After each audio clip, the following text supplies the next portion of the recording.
Familia, hoy quiero hablar contigo sobre hasta los confines del mundo. Una de las últimas palabras que Jesús compartió con los discípulos fue que llevaran el evangelio hasta el fin del mundo, a todas áreas del mundo. Y cuando Jesús es crucificado, Él resucita a los 3 días. Se le aparece a los discípulos, y no solamente a los discípulos, pero también nos dice allá el libro de los Hechos que aproximadamente por esos 40 días se le apareció a más de 500 diferentes personas. Y una de las últimas cosas que Él hizo antes de ascender a la diestra del Padre le dijo a sus discípulos. Cuando hablo de sus discípulos, estamos hablando de los 12 originales que Él seleccionó cuando inició ese ministerio 3 años antes. Si tú recuerdas, cuando iniciamos esta serie que le hemos estado llamando Discípulos en Proceso, en el primer mensaje de esta serie hablamos de los 12 que Jesucristo eligió. Y dentro de estos 12 hablamos de que algunos de ellos eran pescadores, uno de ellos era recaudador de impuestos, otros de ellos eran celotes. Y los pescadores no se llevaban bien con el recaudador de impuestos. ¿Por qué? Porque él les ponía ese impuesto, él les cobraba esa taxa sobre lo que ellos pescaban y les cobraba un poquito extra, porque una porción era para Roma y una porción era para Miguelito. Y los pescadores no querían al recaudador de impuestos. El recaudador de impuestos no quería a los celotes, porque los celotes eran unos religiosos radicales o radicales religiosos que ellos perseguían y mataban a judíos que se habían aliado o asociado con Roma y seguían oprimiendo a los judíos. Entonces los celotes no se llevaban con los recaudadores de impuestos. Los celotes odiaban también o les molestaba, si tú quieres, los pescadores, porque decían que los pescadores eran una bola de hombres débiles que en vez de levantar armas y la revolución contra Roma, mejor se calmaban y pagaban sus impuestos y se quedaban silencios. Ahora, ¿por qué Jesús entonces une a estos 12 que son de antecedentes muy diferentes y vienen de muy diferentes, tal vez, o tienen muy diferentes puntos de vista políticos como religiosos? Yo creo que Jesús nos dice el por qué allá en Juan 13:35, cuando en una ocasión le dice a estos 12 que ahora ya han estado caminando con Él, le dice: de este modo todos sabrán que son mis discípulos, si se aman los unos a los otros. Es decir, que una cosa es que tú conozcas la palabra de Dios, eso es una fe intelectual, y la otra cosa es que tú la apliques, eso es una fe práctica. Y lo que Jesús viene y les está enseñando a estos 12 de diversos caminares de la vida es que no solo quiero que conozcan de la palabra, pero quiero que la vivan. Y una manera que tú lo vas a hacer es aplicando esto que se llama amor. Y si nosotros aquí, como un caso de estudio, entre los 12 podemos amarnos unos a otros, esto le va a demostrar al mundo que tiene diferentes puntos de vista políticos o religiosos que sí podemos vivir en armonía, en comunión, en una sociedad. Eso es lo que Jesús le dice a sus discípulos. Y llega un momento, ahora, después de su crucifixión y resurrección, después de esos 40 días que Él una vez más caminó aquí entre nosotros, que Él le dice a los discípulos esto. Jesús se acercó entonces a ellos y les dijo: se me ha dado toda autoridad, o es decir, todo poder en el cielo y en la tierra. Por lo tanto, vayan y ¿qué? Hagan discípulos de todas las naciones, ¿haciendo qué? Bautizándoles en el nombre del Padre, del Hijo y del Espíritu Santo. ¿Y qué más? Enseñándoles a obedecer todo lo que les he mandado a ustedes, y les aseguro que estaré con ustedes siempre hasta el fin del mundo. Esa es la gran comisión y es el último mandato que Jesús le da a sus discípulos. Ahora, ¿esto le corresponde solamente a los 12? Bueno, ¿cuál es la definición de un discípulo? Y un discípulo es una persona que ha recibido a Jesucristo como su Señor y Salvador, que dice: yo quiero estar en el cielo con Dios. Yo soy un creyente, yo soy un cristiano, yo soy un seguidor de Jesús. Bueno, tú eres un discípulo. Entonces Jesús aquí le está llamando a todos sus discípulos, no solo hace 2000 años, pero también en este año, de que nosotros debemos de ir a las naciones, bautizándoles y enseñándoles. Este en realidad es un mandato. de ir y hacer. ¿Qué es lo que debemos de hacer? Debemos de bautizarles y debemos de enseñarles. Su plan maestro para cambiar el mundo inició con estos 12. Se cuenta una historia ficticia de que Jesucristo, después de ascender a la diestra del Padre, Él está ahí y se le acerca un arcángel. Ahora, esto no es bíblico, no lo busques, no lo googlees porque no lo vas a encontrar. Esto es simple para la imaginación. Y que Jesucristo llega allí a la diestra del Padre y le dice este arcángel: ¿cómo te fue con tu ministerio y qué fue lo que hiciste? Y Jesucristo le dice: ¿sabes qué? Junté a 12 personas de vidas muy diversas, les compartí de mí, de la palabra de Dios, les enseñé cómo vivir esto. Lo hicimos por 3 años y a ellos les encomendé que ahora fueran a todas las naciones a compartir este evangelio a las 4 esquinas del mundo.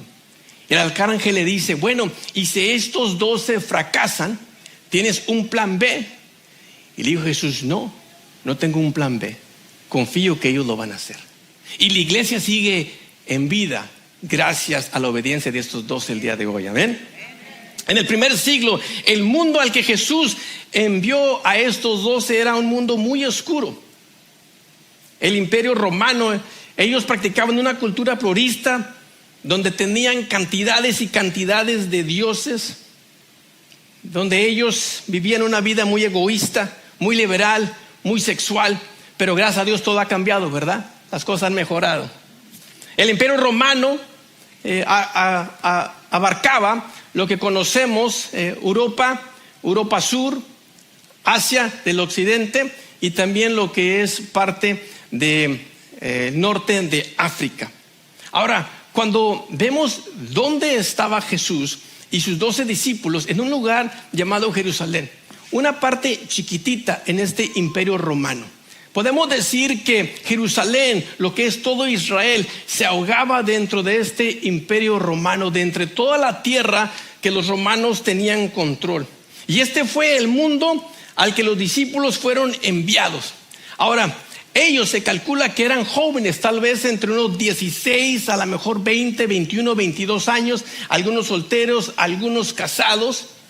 Pero cuando los envía Jesús, los envía sin Biblia, porque no había una Biblia actual como lo que tú tienes ahorita, y los envía sin estudios de seminario. Los envió solo con lo que Él les había enseñado y la experiencia que ellos habían tenido con Jesús. O sea que cuando los envía, ellos salen con un testimonio. Y todos aquí tenemos un testimonio. Bueno o malo, todos aquí tenemos un testimonio. Y para las personas que han estado o están en Cristo, tu testimonio lo puedes contar tal vez hasta con mucho gozo, ¿no? Porque nos permite hablar de la persona que éramos antes de Jesús y la persona que ahora somos en Jesús. Y a lo mejor unos te critican y ven tu vida y dicen: pues no veo que mucho ha cambiado. Tal vez cuando vemos cosas físicas mucho no ha cambiado, pero perspectiva ha cambiado. Porque ya no estás viendo las cosas en lo temporario, sino que tú estás viendo las cosas a través de un lente eterno. ¿Y sabes qué? Amén, una persona lo cree. Bueno, todavía no convenzo a los demás. En el primer siglo no había los medios de comunicación que tenemos ahora. Por lo tanto, en el primer siglo, si tú querías enviar un mensaje a un familiar o mandabas a un mensajero y tú le decías audiblemente, verbalmente, lo que tú querías que esa persona le dijera a aquella persona que le estás mandando el mensaje, o lo escribías, pero no todos sabían escribir, y aún si escribías, no todos sabían leer. Entonces, tal vez comprabas los servicios de un mensajero o lo hacías tú. O sea que estos discípulos salieron porque no había de otra. No podían ellos depender del internet y googlear un video del mejor sermón y cómo compartirlo así con otras personas. No, ellos simplemente salieron y empezaron a compartir de la experiencia que habían tenido ellos mismos con Jesús, de su testimonio. Todos tenemos uno. Este jueves pasado se culminó lo que fue el estudio de recomprometerse, el estudio de parejas. Y si no te apuntaste en la próxima ronda que se dé este estudio, parejas, yo te voy a recomendar que tú lo tomes. No tienes que ser pareja en crisis para tomar este estudio, simplemente una pareja que dice: ¿sabes qué? Podemos mejorar nuestro matrimonio. Y me encantó que al finalizar de este último estudio y la celebración y graduación que tuvimos el jueves, se me acerca una pareja y el varón de la pareja, el esposo, me dice: ¿sabes qué? Dios ha hecho algo en nuestro matrimonio, Dios ha hecho algo en mi vida. Y si nuestro matrimonio puede servir de testimonio a otra pareja, cuenta con nosotros. Y lo que este varón me estaba comunicando era: Dios ha hecho algo en mí, que eso afectó mi matrimonio, mi familia. Y si eso, mi experiencia personal con Jesucristo, puede ser de bendición para alguien, cuenta conmigo. Estamos dispuestos a platicar con esa pareja. El testimonio, y fue lo que tenían estos 12 discípulos cuando ellos salieron a este imperio romano. Cuando ellos salieron, déjame te digo y te recuerdo que hubo un precio muy alto que ellos pagaron. El precio empezó con Jesucristo, que dio su vida para que tú tuvieras vida. Pero también estos discípulos, tan joven como ellos eran, pero ellos también pagaron un alto precio para poder compartir las buenas nuevas, el evangelio, con otras personas que no lo conocían. Con la excepción de Juan, que él murió una muerte natural, o es decir, que murió de viejo, que aún, déjame te digo, porque trataron de quemarlo en un aceite hirviendo y lo metieron ahí, pero nada le pasó al apóstol Juan. Por lo tanto lo sacaron antes de que se corriera la voz de que nada le pasó, otro milagro acababa de ocurrir, y mejor lo envían a la isla de Patmos, donde dicen: bueno, pues vete allá donde no puedes afectar a absolutamente nadie. Y después de tiempo la persona que lo envía allá mueren y dicen: oigan, aquel cuate pues hay que regresarlo, ¿no? Porque pues no es onda que está ahí toda su vida. Y lo regresan y él viene muriendo ya de viejo. Pero los otros 11, la Biblia nos dice que ellos murieron o crucificados o golpeados, desollados vivos, arrastrados, aserrados, apedrados o a filo de espada. Hubo un alto precio para que el evangelio pudiera llegar a tus oídos el día de hoy. Y muchas veces nosotros no lo vemos de esa manera. Y aún, fíjate, para los otros discípulos o seguidores de Jesús en aquel entonces, que tal vez no sufrieron muerte, hubo costos también, costos sociales, tensiones dentro de las familias. ¿Por qué? Porque ahora ellos estaban siguiendo el movimiento de Jesucristo. Y entonces familias que tal vez no practicaban la ley o no practicaban la palabra de Dios o no eran creyentes de Dios, sino que en otras cosas, empezaron a decir: bueno, nos estás traicionando a la familia. Yo lo escucho y lo veo de vez en cuando en círculos cristianos, donde antes tal vez pertenecías a otra forma de creer y tu familia te ha desconectado porque ahora asistes a una iglesia cristiana, o a lo mejor tus mismos amigos. Hay costos sociales, hay costos también, había costos financieros. ¿Por qué? Porque en aquel entonces, como ahorita, había ciertos sindicatos de trabajo, pero dentro de esos sindicatos de trabajo se idolizaban o se adoraban a otros dioses, a otras imágenes. Entonces, si tú querías ser parte de ese sindicato laboral, tú practicabas esas cosas, pero los cristianos llegaban a esos ambientes y decían: no, desde que ahora Jesucristo en nosotros ya no practicamos en esas cosas, ya no nos involucramos en esas cosas. Por lo tanto, perdían oportunidades de empleo, porque ahora ya estaban marcados como los cristianos. Y hubo costos financieros, hubo costos también políticos y judiciales. Sí, porque Roma controlaba el terreno donde vivían estos judíos, donde vivían los creyentes de Jesucristo. Y por lo tanto, cuando se les presentaba juicio por alguna cosa, no eran tratados igual, no eran tratados como los demás. Ya estaban ellos tal vez marcados porque eran cristianos. Y tristemente se les humillaba públicamente, se les golpeaba, a unos también se les encarcelaba por vida. Y tal vez sin excusa, pero simplemente porque querían silenciar el evangelio, querían silenciar la palabra de Dios. Pero algo, iglesia, no pueden silenciar, que es el testimonio de uno mismo, de la persona que era antes de Jesús y la persona que ahora soy gracias a Jesús. ¿Lo crees? Entonces, ¿cuál es nuestra excusa? Si otros antes de nosotros pagaron un precio alto, ¿cuál es nuestra excusa por no compartir con otros que no conocen a Jesús? Ay, Darío, es que me da un poco de pena. Darío, es que se van a burlar de mí. ¿Qué dirán en mi trabajo? A lo mejor ya no se van a querer juntar conmigo o ya no me van a dejar sentarme en la mesa de comida con ellos mismos. A lo mejor me van a sacar de sus círculos. Es que en la escuela yo no lo puedo hacer porque, pues, ¿qué dirán de mí? ¿Qué dirán de mí? Y el enfoque es en mí, pero te repito que Cristo murió para que ninguno se perdiera.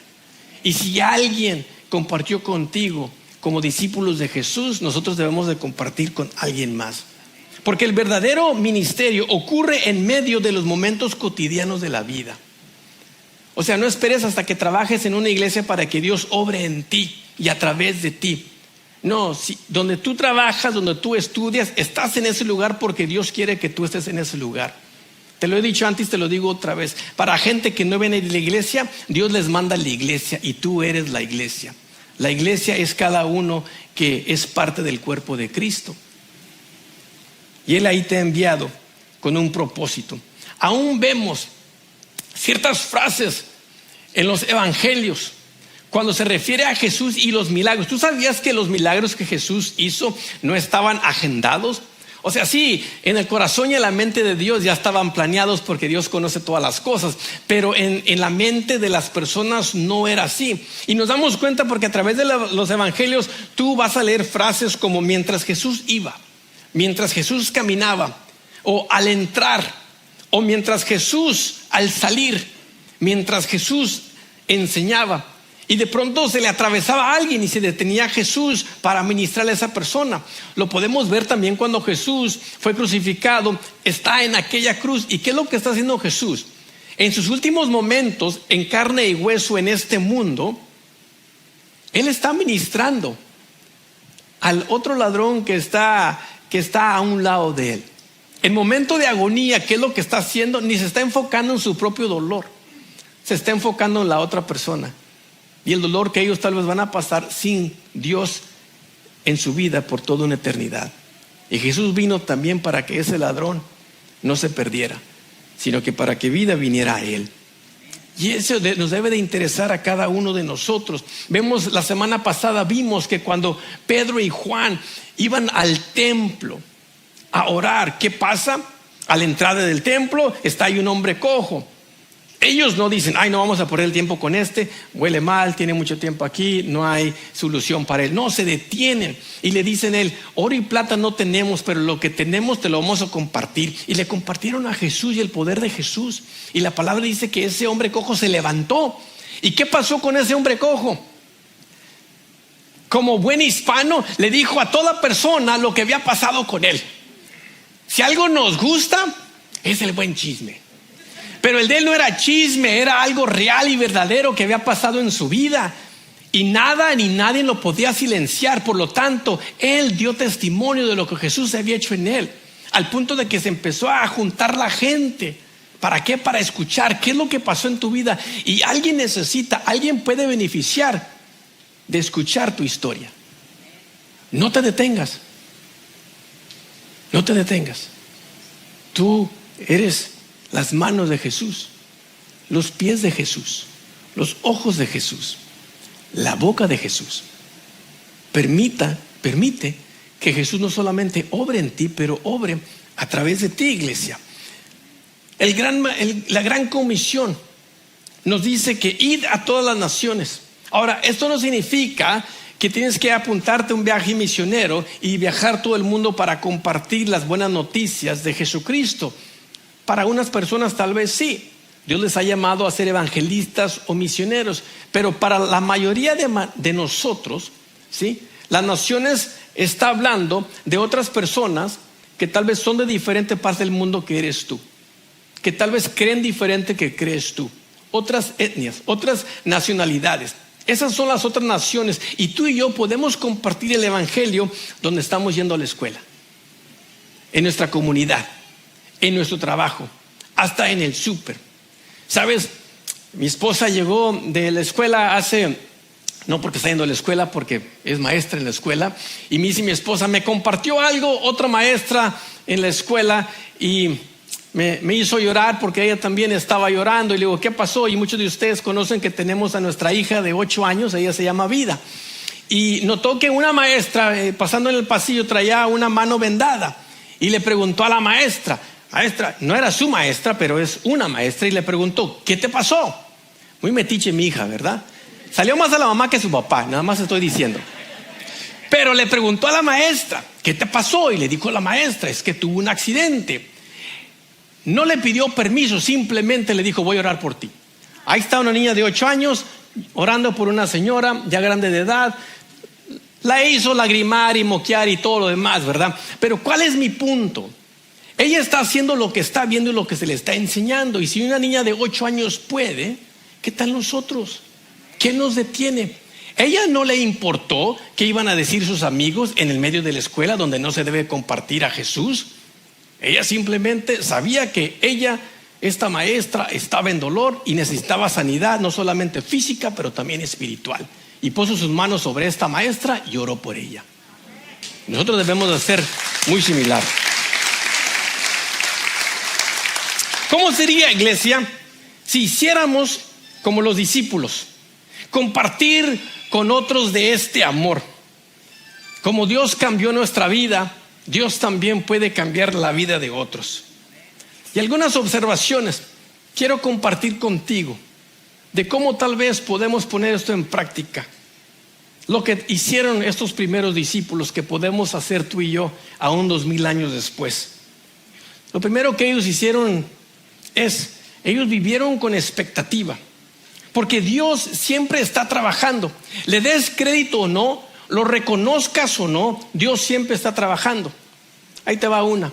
El día de hoy en la mañana, cuando despertaste, ¿a poco tú le dijiste a tu cuerpo que empezara a respirar? ¿A poco tú le dijiste a tu corazón que empezara a palpitar? No, Dios te dio el milagro de la vida y tú no tuviste que hacer absolutamente nada. Si quieres saber si Dios está trabajando, tómate el pulso. Dios está trabajando. Vive con esa expectativa. Caminemos con esa conciencia. Cuando abrimos los ojos por la mañana, lo que debemos de hacer es orar, que eso es lo segundo. Orar por oportunidades y encuentros divinos, porque los hay. Tal vez orar por ciertas personas específicas. Si quieres, empieza por ti. Dios, gracias por esta vida que me das. Úsala para tu honra y para tu gloria. Que pueda ser conducto de tus milagros, conducto de tu poder. En mi escuela, en mi trabajo, la comunidad, úsame, Dios. Ora por oportunidades y encuentros divinos. Es decir, Dios, aquel compañero de trabajo que es bien enojón, oro por esa persona, Dios. Hay algo que está pasando en su vida. El trabajo no es su problema, creo que es algo más profundo. Oro por él. Dios, dame la palabra adecuada, el momento adecuado, el tono correcto para poder compartirle de ti. Y sabes, si tú le pides a Dios eso, creo que te lo va a conceder. 3, camina con los ojos abiertos. Cuando empiezo a ver a mi alrededor, ¿sabes lo que pasa? Quito el enfoque de mí, del yo, y no me pierdo en mis propios problemas, porque la realidad es que, no minimizando lo que tú estés pasando, pero hay personas que están pasando por peores situaciones. Si no me crees, paséate por el hospital. Ahí verás a personas que están muy necesitadas de un milagro y tal vez dieran cualquier cosa por estar en tu lugar. Caminemos con ojos abiertos. Oremos por otras personas. 4, sirve a otros. Dile a Dios que te permita la oportunidad para poder compartir de su amor, el amor de Jesús.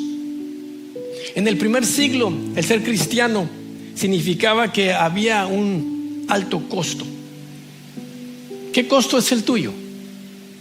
¿Te da pena que se burlen?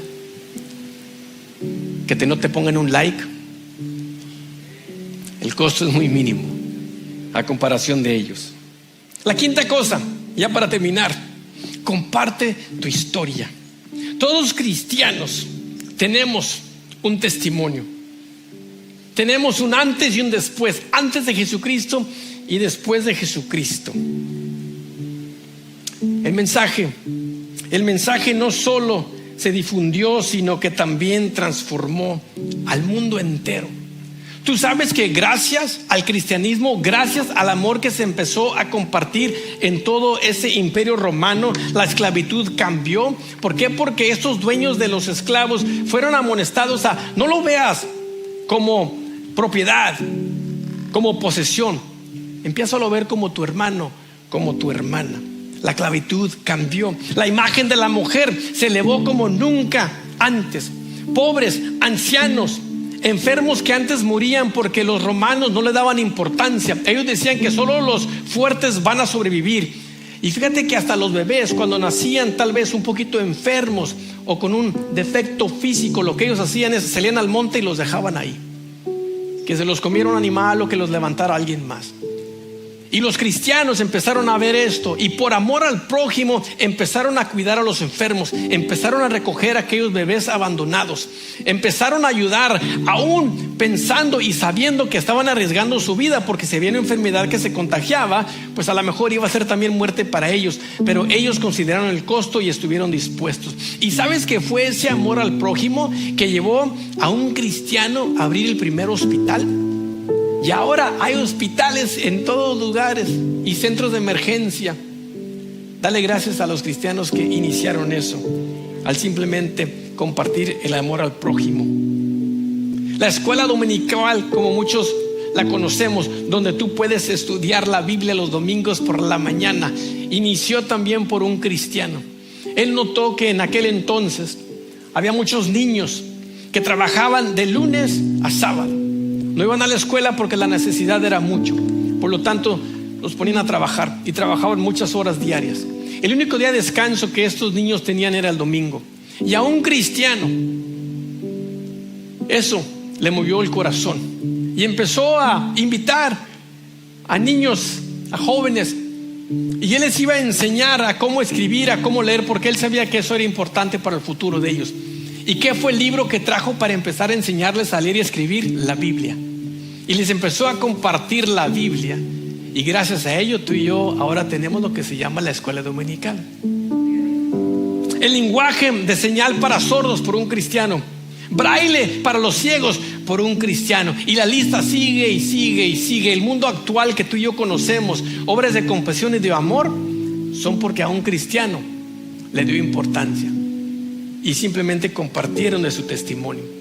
Este movimiento comenzó con 12 y después de aproximadamente 300 años este movimiento había afectado a todo el imperio romano.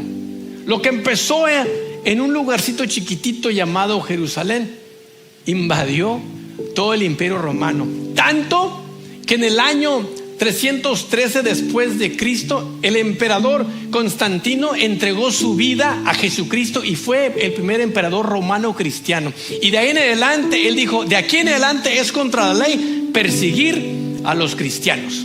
Ya no se les persiguió a los cristianos, no crucificaron a los cristianos, y él dio libertad de religión gracias a estos 12. Y mi pregunta para ti, Iglesia Palm Valley, ¿qué es lo que Dios podría hacer aquí en el Valle de Río Grande, en el sur de Texas, o donde tal vez estés escuchando este mensaje a través del podcast? ¿Qué es lo que Dios puede hacer en tu comunidad si simplemente te rindes a Él y le entregas tu vida y le dices, Dios Padre, estoy disponible a lo que tú quieres de mí? El costo tú ya lo pagaste, soy muy tuyo. Si algo o alguien puedes usar, úsame a mí. ¿Lo recibes, iglesia? Dale un fuerte aplauso al Rey de Reyes y Señor de Señores.